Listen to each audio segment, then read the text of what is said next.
आषाढी एकादशीच्या निमित्तानं पंढरपूरमध्ये भाविकांची मोठी गर्दी जमलेली आहे। विठुनामाच्या जयघोषामध्ये अवघी पंढरी दुमदुमलेली आहे।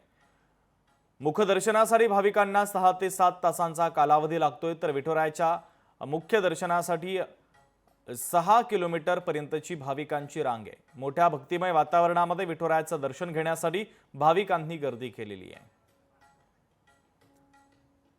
तर या संदर्भात आढावा घेतला आमचे प्रतिनिधी वसीम अत्तार यांनी। पाहूयात।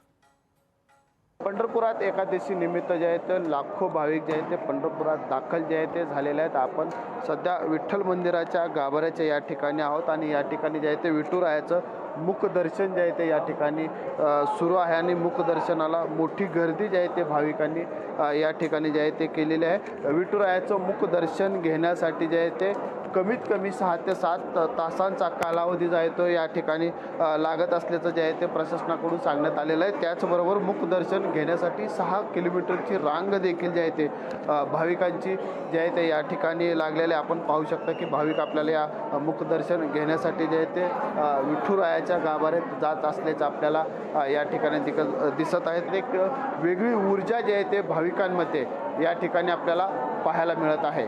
वसीम अत्तार, लोकशाही न्यूज, पंढरपूर। लोकशाही मराठी ऐका, पहा, जागरूक रहा।